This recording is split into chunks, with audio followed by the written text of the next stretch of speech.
Welcome to the iWrite Radio Videocast and Podcast Show. Oops, it's Friday and we've no hats. Oh, I have. damn. Well done, Jim. Show us your t-shirt Friday. as well. My name's Stuart Lockhead. Today, my guests, my co-opinionators, as we're titled these days, are Jimmy Hutton. Hello, Jim. All right.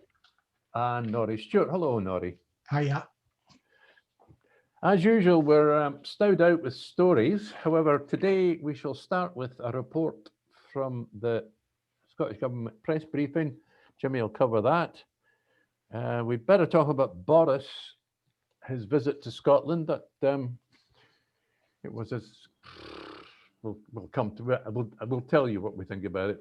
There's also an interesting story by the former First Minister of Wales, Carwyn Jones, who's a professor of law at Aberystwyth at the University of Wales.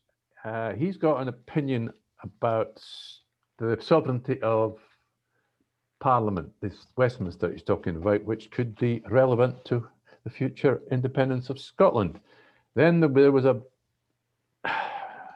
item on Channel 4 News last night that annoyed Jimmy and I, Alberto Costa. As I thought it annoyed anybody that's seen it. That I know, Scottish voice, but he was awful. He's been in England in a long time. And if we get past that, we might even talk about other things, shenanigans. Jim, how shall we let's get going on the presser.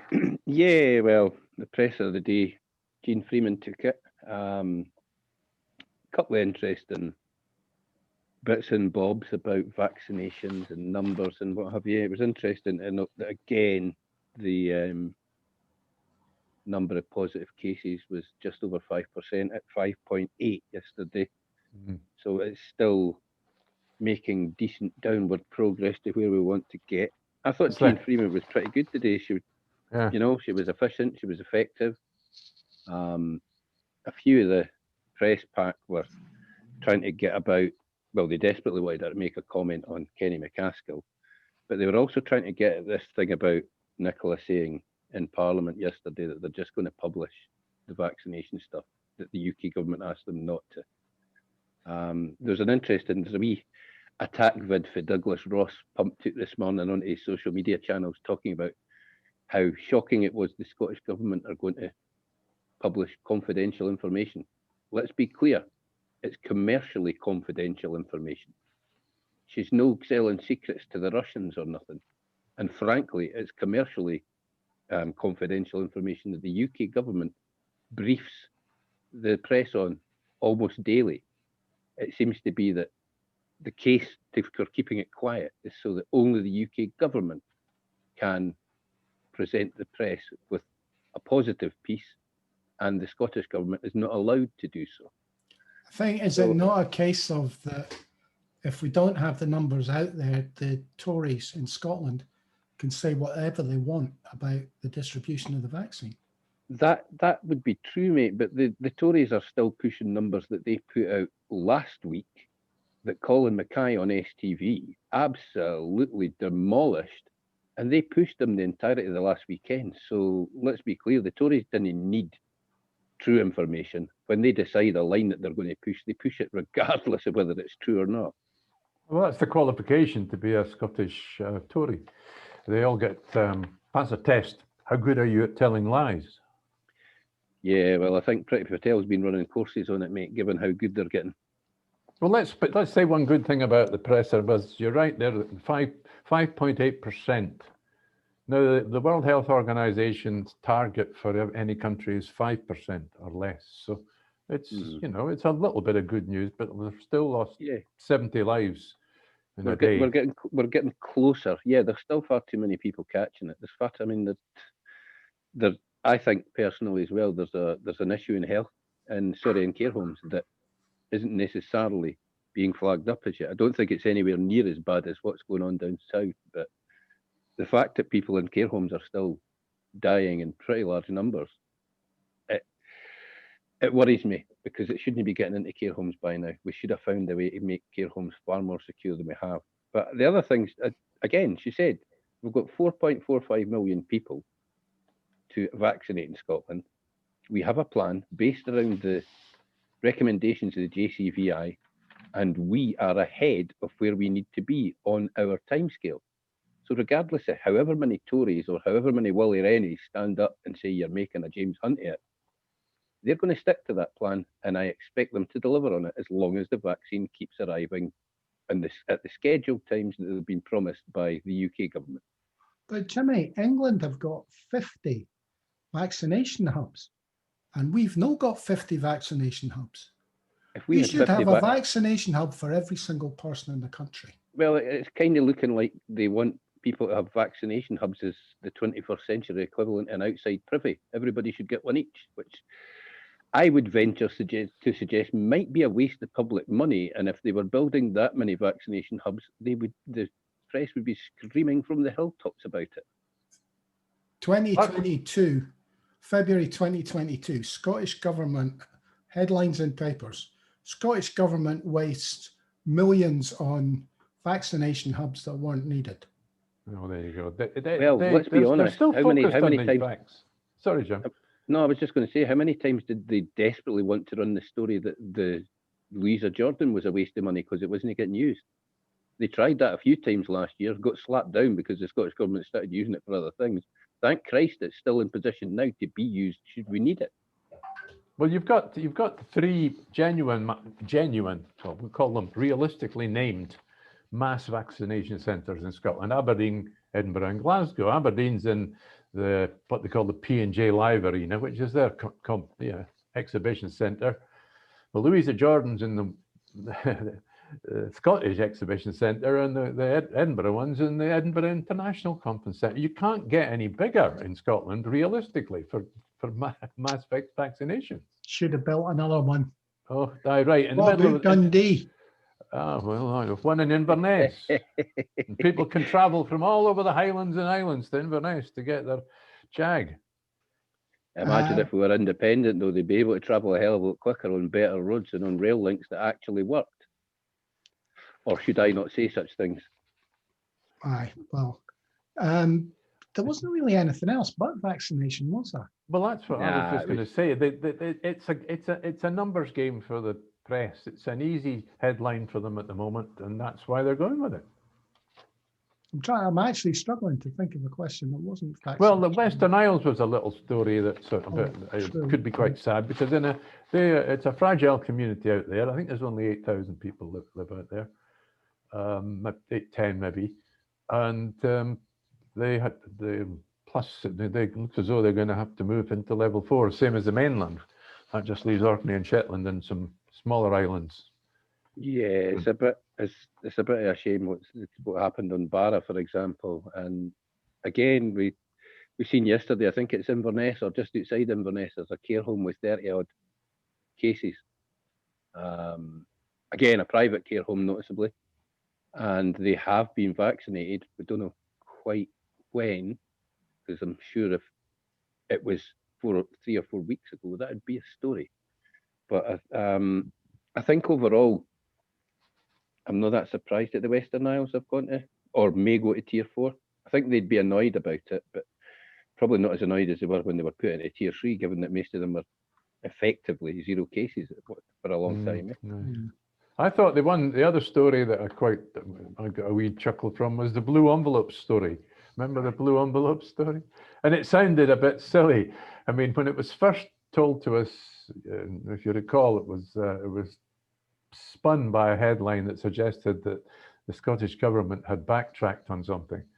They backtracked on the delivery of the jags when they simply backtracked on the colour of the envelopes, but the headline suggested otherwise. Now it turned, and then the second part of that story was the suggestion was that it was blue envelopes because Scottish flag is blue. That was another implication of it. And it turns out the reason they were going to use blue envelopes was so that people wouldn't get old people wouldn't get scammed. They'd recognise straight away, I'm waiting for a blue envelope, that'll be my vaccine.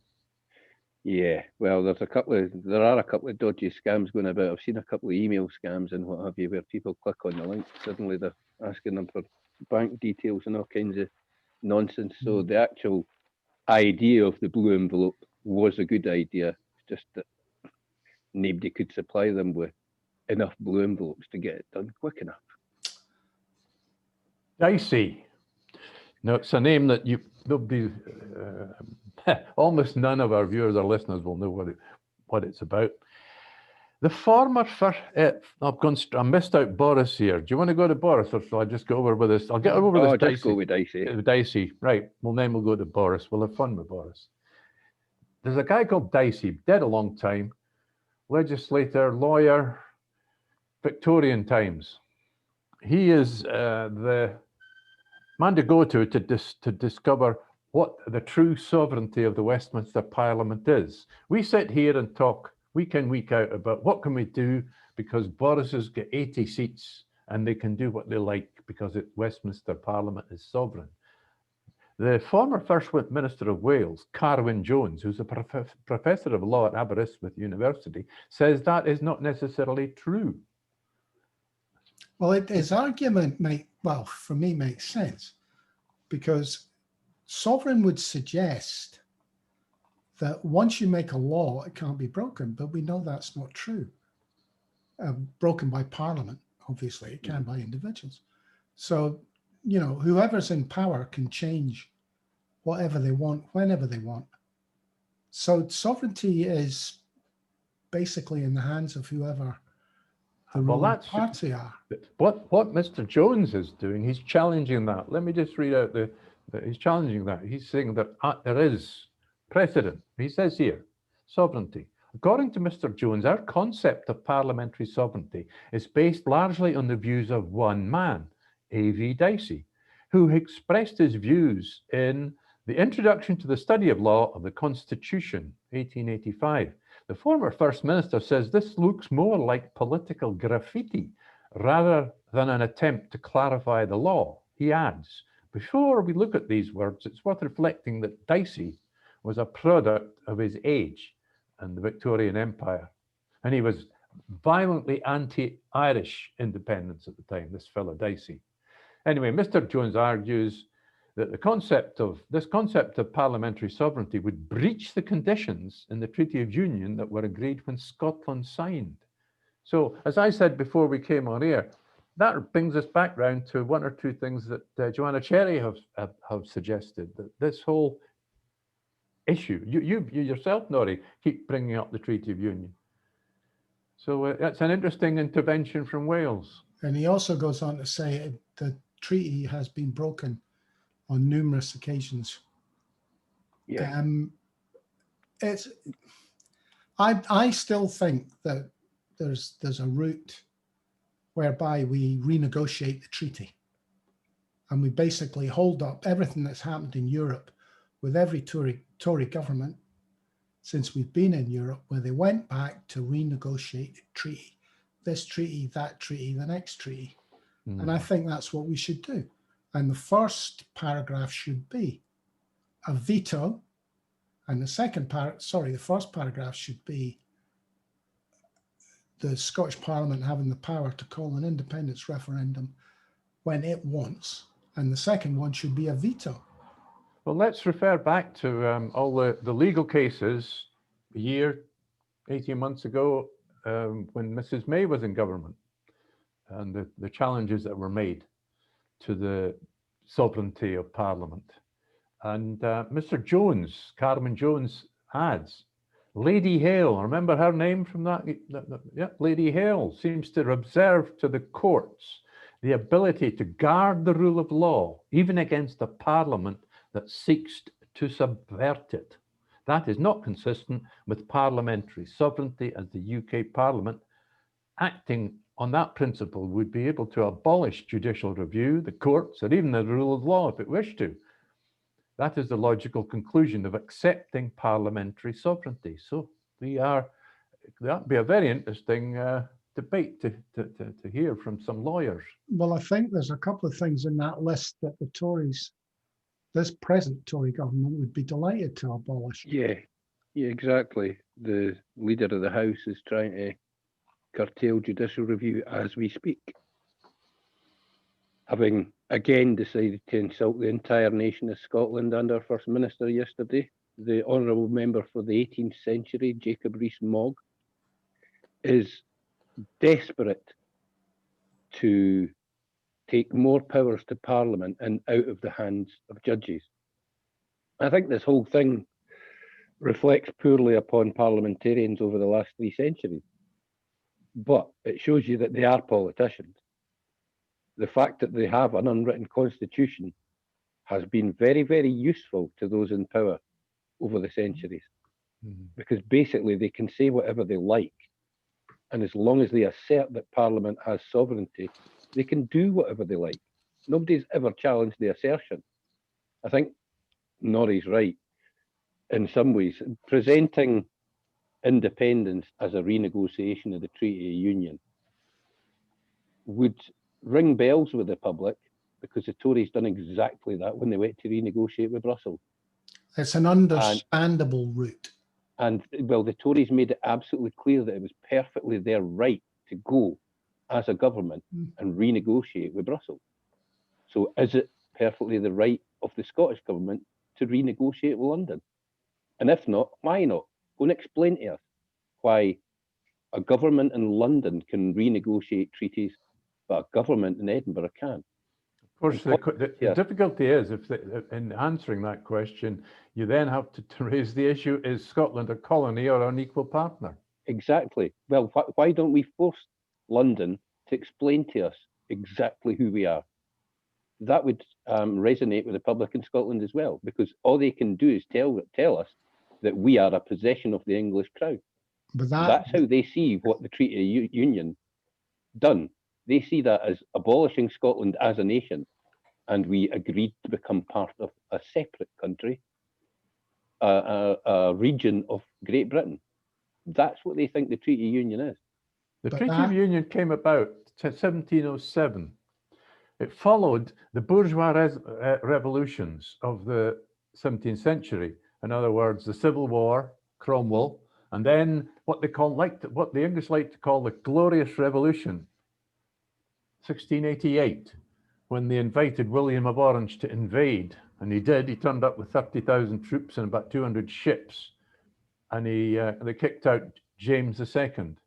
Now, at that point, that effectively was a bourgeois revolution. They got rid of the king who had too much power, but they've never moved on. I won't go as far as to saying that. I think though that the real problem that's going to come is if we can get, as independent supporters, the democratic deficit idea out there, which is why shouldn't we have a vote? Now, nobody in the press is really talking about it. They'll mention it as it's going to be difficult for Boris, but that is where the Catalan cause is at the moment. That's what they're fighting their argument with. Yeah, but we have to fight this inside the SNP. There was a stooshy earlier this week between Tom Arthur, I think he's an MP for South Renfrewshire or an MSP, and people like Chris McElhenney and some other radicals in the SNP about, as soon as you suggest that Scotland's a colony, some of these senior SNP politicians go, oh, no, we're not. We're equal partners. Well, if we're equal partners, let's just negotiate our independence. Well, why are we having to fight for independence? If we're equal partners. So we must be a colony. You can't be, you're one or the other. He got well upset when people suggested that Scotland's a colony. Jimmy? Yeah, well, as I mentioned at the time, mate, who cares? Who cares about Tom Arthur? He's a nobody as far as I'm concerned. No, nobody heard of him until this stooshy. He might have a voice. He might have a voice within the party, but has anybody heard that voice before? No. No. I mean, he's the least known MSP in Scotland. Nobody's ever heard of him, which takes some doing when you've got a parliament full of idiots. Talking about idiots, what about Boris and his visit yesterday? Who wants to go with that to start with? Even the Times reported that it was a backward step. There's part of me that thinks he must know that every time he sets foot in Scotland, especially the way he does it, it's not as if he goes out amongst the people. You know, it's a hospital. Scottish NHS, what was he doing in the hospital as the English Prime Minister? when it comes to the NHS. Okay, he went and saw some guys getting vaccines ready. He can argue for that. And then he went and bumped elbows with the army. And never a Scottish prol was seen. Mhm. I liked it. Yesterday's, we discussed this briefly yesterday. I said in yesterday's blurb, PM Johnson's Scottish visit gets supported by Keir Starmer, who knew, roasted, and then welcomed by the gang. That's us I'm referring to. So, you know, first of all, we had a go at him. Why should he be coming? But then again, you can welcome him coming because that's more votes for independence every time he comes. I don't know what they do. I mean, they have to bring British Tories up here, English Tories. They have to, because they don't have the big hitters in the Scottish Tory party. Although I would venture that the Scottish Tory party, when you put them up against the English Tories, don't look that bad. But how are they going to fight an independence campaign or a campaign for the union without bringing them up? So it's kind of like they've got to get used to us seeing them. The suggestions they've come up with so far are laughable. This idea that they're going to spend money in Scotland and stick a Union Jack in it, and it's going to make a massive difference. It's laughable. The Tories didn't even know their own history.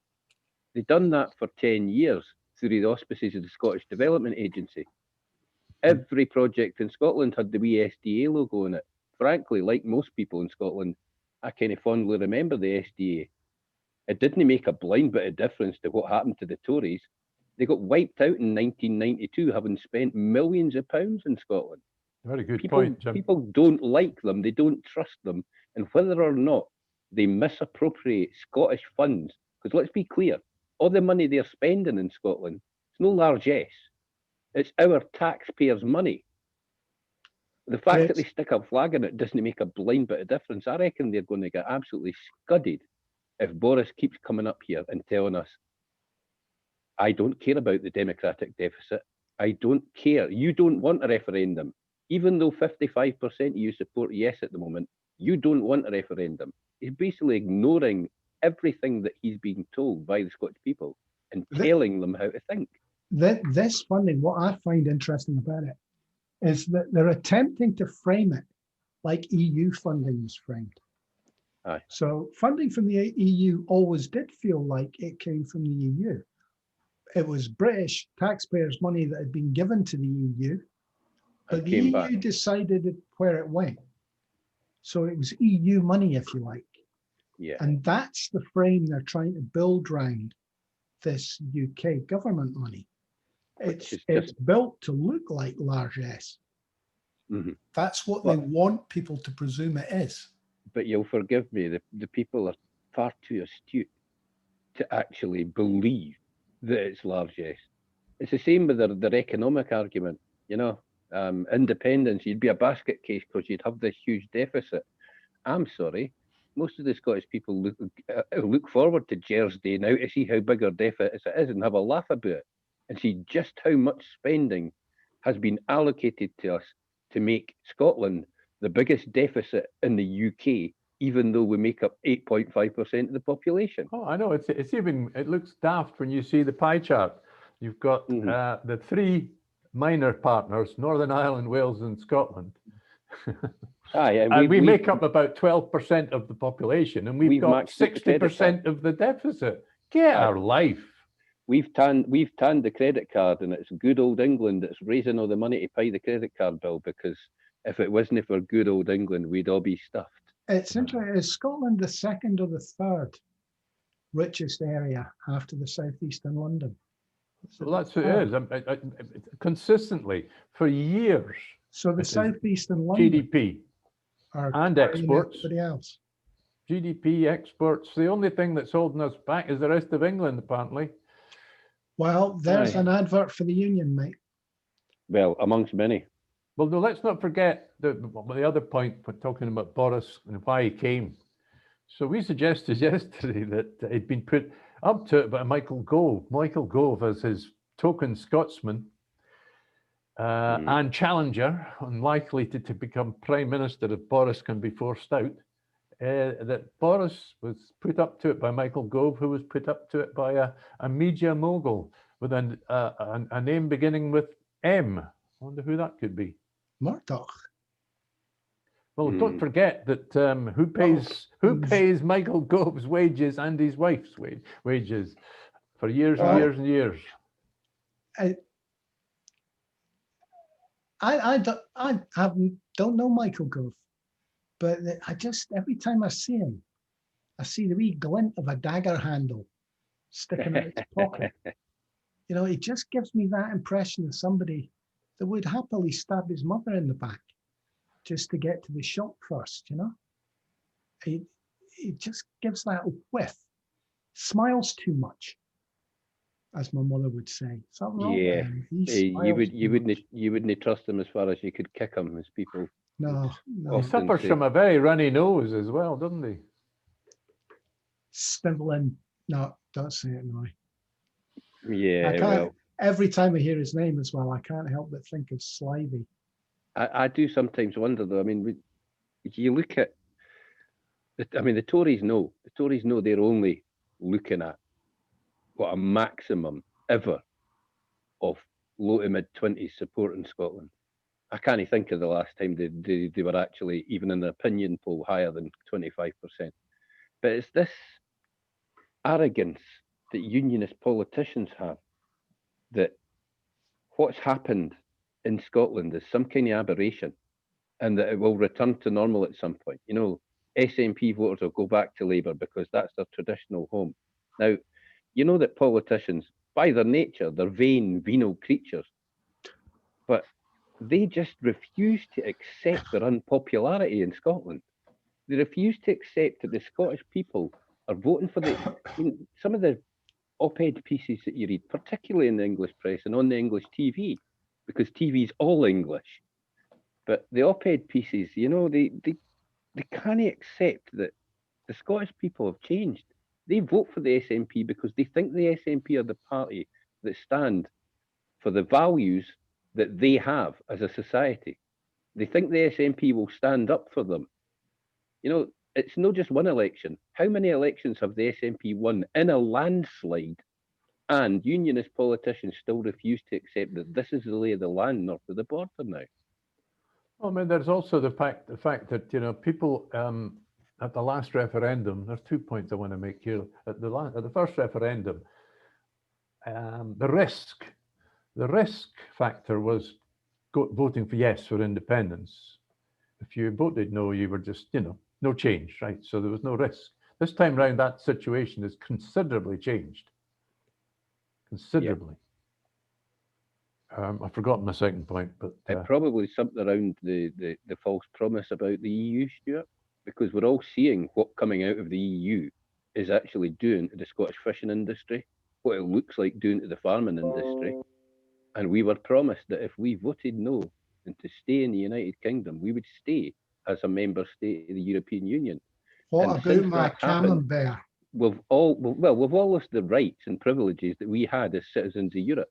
And frankly, all the stuff that they told us were scare stories are very quickly coming true. I mean, the Working Time Directive was just the start of what they intend to tear apart. And they'll have me up a. By the way, they need to find a big fat lum, but they'd have me up a lum if they could. Well, they've just admitted that they are looking at holiday pay being divorced from overtime. Yeah. And what was the other one? The 48-hour rule. And there was another one they're looking at. Oh, break times. Paid holidays, Norrie. They're talking about getting rid of paid holidays if they can, which is horrific. Every single one of these rights that people have fought for over the last century, the Tories desperately want to burn because it allows more profit to their backers. I mean, yesterday we were talking about what would it take to get the people up, you know, an uprising in Scotland. What would they have to do to the people before we'd rise up? And what are they going to have to do to the English people before they rise up? To their rights and their holiday pay and all, you know? I think that it's the same tactic, I think, that they're going to try and employ. Is it boiling a frog, Norrie? Yeah, it's let's hang on as long as we can, tooth and claw. And people will eventually forget what it was like before Brexit. They'll get used to paying more money to use a mobile phone in Europe. They'll get used to not being able to buy Camembert. They'll get used to being slightly worse off, not incredibly worse off, but slightly worse off. And they'll get used to it, and they'll forget what it used to be like. And it won't bother them standing in the queue in Paris, because that'll be the EU's fault, not the British government's fault. And that's really what I think they're aiming to do. Just hang on, wait till people get used to it. Well, it's worked in other cases. Yes, it worked on the Scottish people. You know, it's only now. It's only in the last few years people have started to see themselves as Scottish. Well, when it comes to workers' rights, Thatcher did the hatchet job on the unions, and that's where the Labour Party's energy should be now. No, that's not The got started Labour about Party the Labour should Party. be driving as hard as they can to get union membership up, and then they'll have a force on the ground. You're not going to do that with Keir Starmer. Keir Starmer No, doesn't want union membership up, though, mate, because membership up, the unions might start interfering with his party, and he has the party exactly where he wants it right now. Well, I'm not suggesting he's the man for the job, but if you want to fight this, the Labour Party as is, can he do it? You need boots on the ground. You need the union boys behind you for this. And by the time they've gerrymandered the constituencies down south, and they've cut the number of seats, Scotland are due to lose, 6 seats? It'll be a Tory vote fest for it's going to be Tories in perpetuity. At least the next 10 years, if not longer. You can tell already that the media, there's two aspects I'm thinking about, but we know that the BBC have been in the pockets of the government ever since the Iraq War and that and David Kelly. I'm having a bad day remembering everything. But then look at Channel 4. Even Channel 4 seems to have changed now. We used to look at Channel 4 News and think there's somewhere left to get the truth on British television. Even they seem to be swallowing the government line. Last night, they had a whole section on Scotland. And do you know who did they get in to speak about it? Some Italian, Scottish-born guy called Alberto Costa. Or maybe it was Albert Bartlett Potatoes he does. I don't know. But anyway, he lives and works in Derby. At least he represents Derby somewhere. And they asked him all sorts of questions, which he then spewed out lies about, and he wasn't challenged. I was very disappointed. Yeah, it's a disgrace. He, as you say, live on Channel 4 News, he spouted the Tory party line that Nicola Sturgeon and Alex Salmond signed up in the Edinburgh Agreement to the referendum being a once-in-a-generation or a once-in-a-lifetime vote. There is nothing in the Edinburgh Agreement that says anything of the sort. Channel 4 News know that. They know that he was lying live on air and chose not to challenge that. And I believe Norrie said earlier, they've challenged him on that last year when he was on. I'm pretty sure it was Channel 4 told him about it. It's what we're seeing all the time. It's what we're seeing for TV news all the time. They ramp up the SNP bad stories, tell us what a basket case we are economically. It's all too wee, too daft, too poor nonsense all over again. And there's no way really to combat it because we have no media in Scotland. The media is completely and utterly owned by the British. Or even further afield than that. Yeah, but foreign owners, mate, if they own the media, they own it and spew out the British party line because they want the British government to give them more control over the media. How much did Murdoch want at one point? If it looks like it's going to be a landslide for the SNP, I fully expect the Sun to come out in support of them. It's usually absolutely. They did last time, didn't they? Spend 9 months, smashed them to pieces, And then the last 2 weeks, they come out and support them because they're going to win. That'll do for me. No, I wonder if what the they're all running Scotsman will do this SNP time badge round. They're all running SNP bad stories today. Sky are running one, BBC run them all the time. As you say, Channel 4 News is a bit of disappointment. That me, Kieran Andrews at the start of the pandemic run a couple of great pieces about Scottish care homes and then went on to be the Channel 4 hatchet man in Scotland for months. So there's nowhere to go, mate. What do you do? We can't build a media in Scotland until it's an independent country. Again, I'd compare ourselves to Ireland. There isn't even, if it was Ireland still looking for its independence, there's so many rich Irishmen in America, they would probably sponsor or take over some sort of major media business in the UK, but we don't have that kind of I don't know. expatriates, do we? There's a few. Who are you thinking of? Who do you think Carnegie was? We're talking Victorian history here.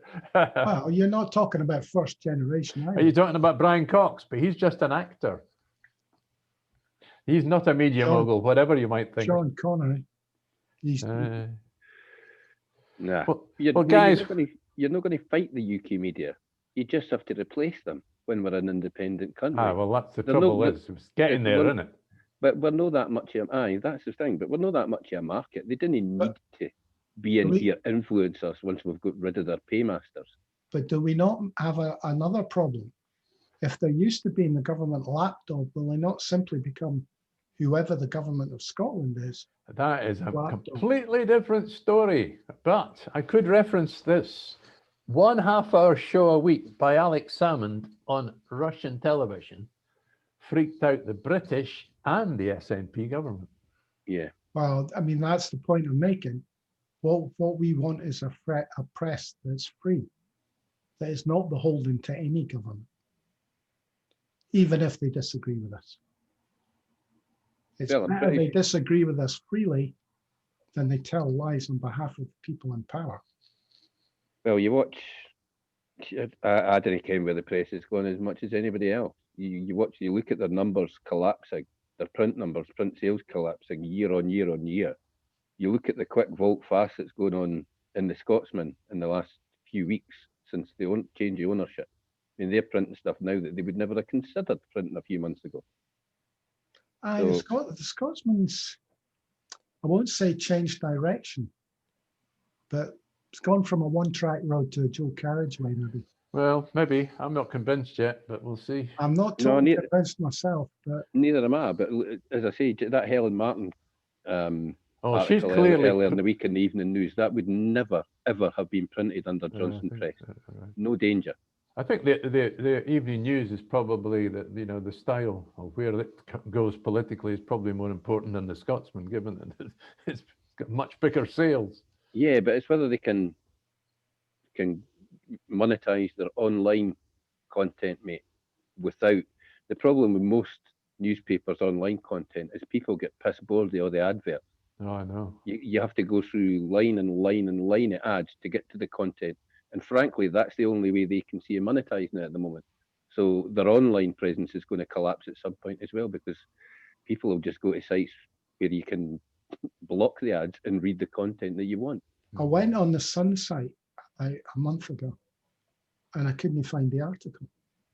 That's what it's like, isn't it? I literally couldn't find the article. They all just when I eventually did find it, these boxes kept popping up.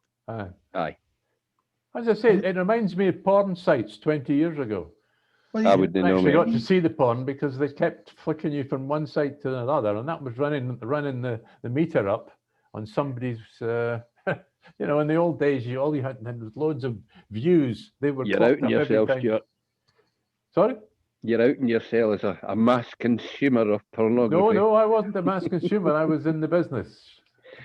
Oh, right. No, we didn't need to know that. They certainly didn't need to know that. You mean you were in the satellite business? Yes. Right, it just dawned on me there. Mm-hmm. Anybody got anything particular to round up? Yeah, I was wondering where Scotland's Ben Kingsley is going to appear for. I was watching wee Ben as Gandhi yesterday on the telly, and I thought, God, we could do with a Scottish Gandhi. No necessarily walking about in one piece of homespun, because I don't think anybody wants to see that.